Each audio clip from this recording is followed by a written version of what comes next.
Well, hello there. Welcome to Watcha Reading. I'm Keenan, and I'll be your host. I have a letter today from a boy named Thomas who lives in Denison, Iowa. Let's see what he's reading.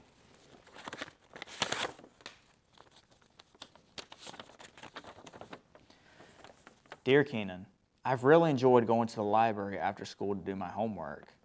While I was there, I checked out this great book called Librarian. I loved the lion in the story and thought it was so cool he loved story time. Can you tell us what it's like to be a librarian? Sincerely, Thomas. Thank you for writing me, Thomas.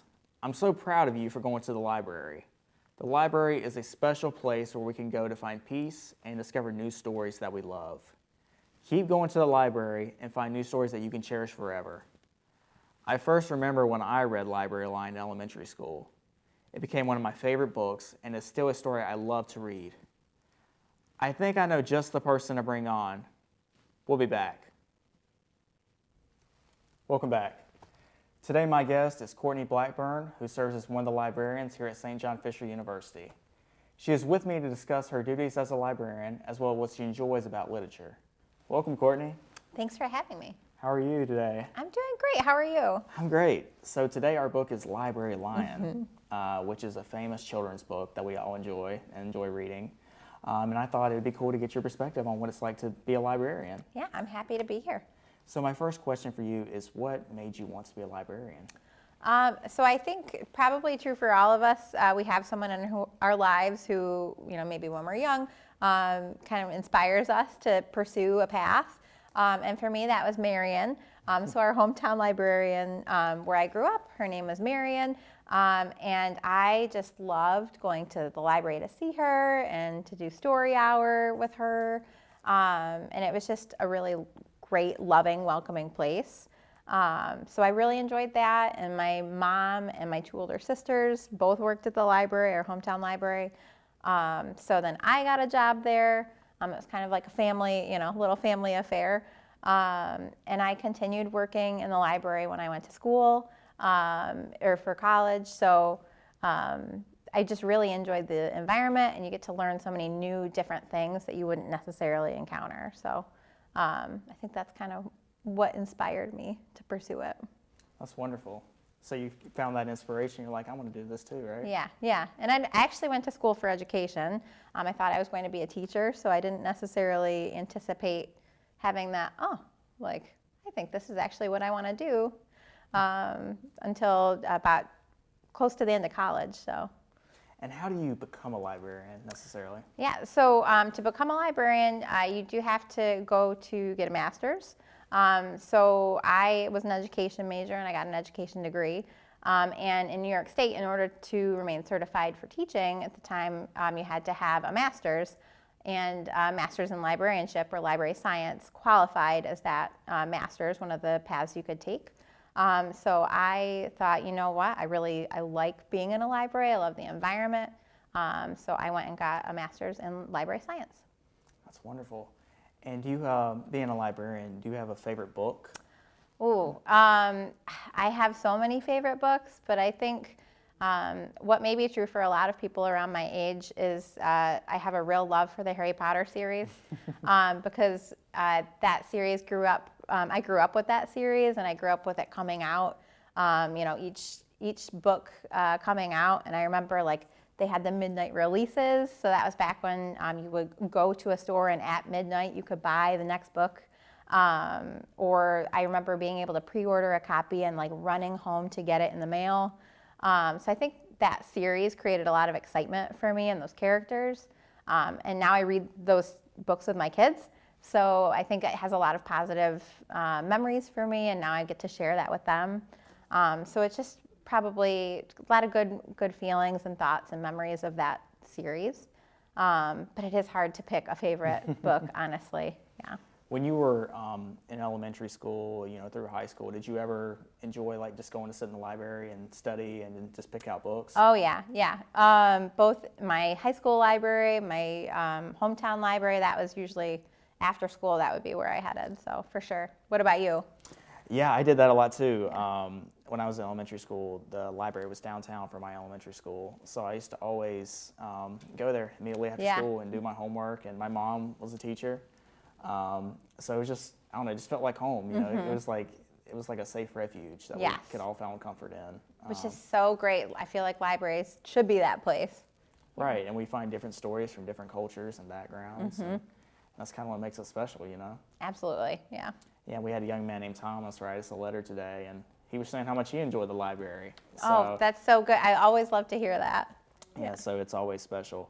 I know you talked about Harry Potter, but is there like a favorite genre necessarily? Yeah, so now as an adult, I think I like to read a lot of speculative fiction.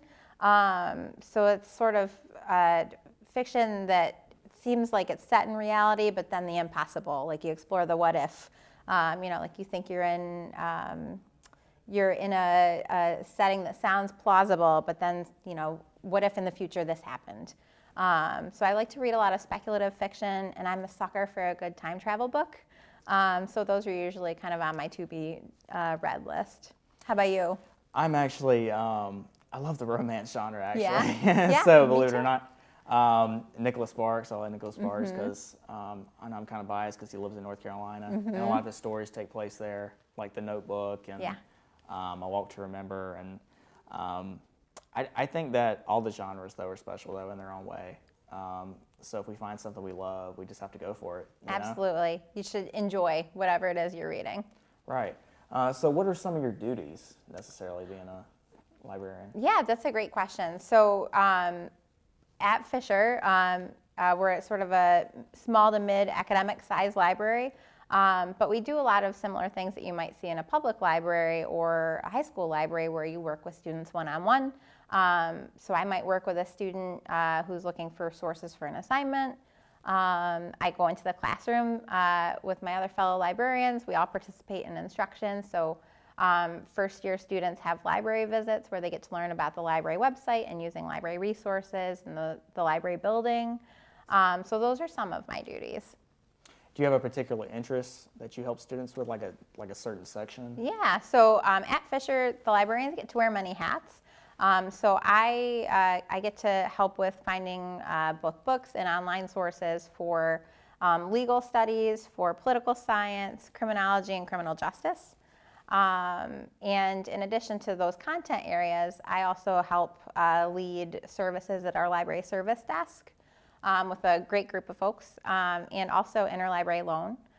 So if we don't have a book or if we don't have an article that you might need for an assignment, we can work on getting those for you from another institution. So that's another large part of my job that I get to do. So every day is a little different, which I really enjoy.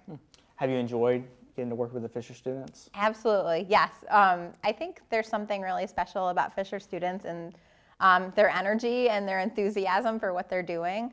And I love being able to learn alongside Fisher students, you know, whether it's in a research help appointment or, you know, collaborating on something like being here today. Just really good energy and enthusiasm and an excitement for learning something different. How do you like the new library here? Oh, I love it. I love it. And I hope you do too. I do. Yeah, we're really, really enjoying it. And it's been really fun to see where all the students are going and, you know, if people are gravitating towards certain spaces. But it's been really lovely. And I think it's kind of transforming the work that we can do. So. Right, so here at Watcha Reading, we try to inspire stories and, you know, people to explore different cultures and backgrounds. How important do you think reading is in the world today? Oh, I think it's tremendously important. Like, I can't understate that enough, or, you know, say that enough. I think no matter what you're reading, whether it's fiction with a certain character or nonfiction, like, reading allows you to connect, right, with other cultures or other people, other ideas, and it allows you to develop empathy, I think, which is so crucial to just being in the world and, you know, working and being with other people. Awesome. And do you think it can change the world? Oh, yeah, absolutely. I think because you need empathy and you need to have an awareness and understanding of what other people might experience or do, and it helps unlock so much knowledge. You know, whether it's in a book or an article, it absolutely has the power to change the world. Yeah. What do you think? I do too. I grew up, I know PBS had a big impact on me. So I grew up watching Reading Rainbow, Mr. Rogers' Neighborhood. And Reading Rainbow particularly encouraged kids to explore their stories in the world, which I thought was special. So I think if we can encourage reading, encourage the power of literature, I think the world would be a much better place. Absolutely, I totally agree. And I wanted to ask, what's your favorite? Do you have a favorite book? My favorite book? That's a hard one. Let me think. I would probably have to say The Great Gatsby. Yeah. It's a good choice. Yeah, that was always a great story. And I love Steinbeck too, like East of Eden, Of Mice and Men. Steinbeck's one of my favorites too. Yeah. So I'm kind of old school when it comes to reading and literature, but, Yeah. but I think that's what makes us special. We have different taste. Yes. Necessarily. Yeah. So my final question for you is, if a student told you that he or she wants to change the world, what advice would you give them?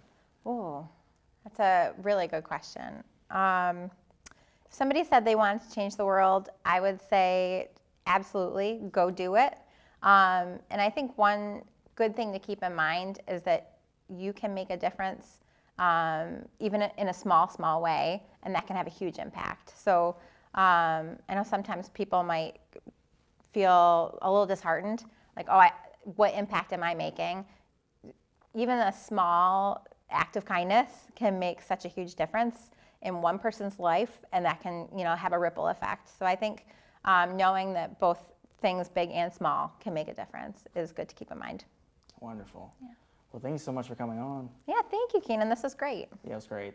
Thank you for being who you are and your beautiful spirit, too. Likewise, thank you. Thank you so much. That's all the time we have today on Watcha Reading. Thank you for joining me today. As we say goodbye, remember, in a world where you can be anything, be kind. Your words matter, your actions echo, and every small act of kindness makes a huge difference. From all of us here, thank you for watching, and take care of one another. Bye now.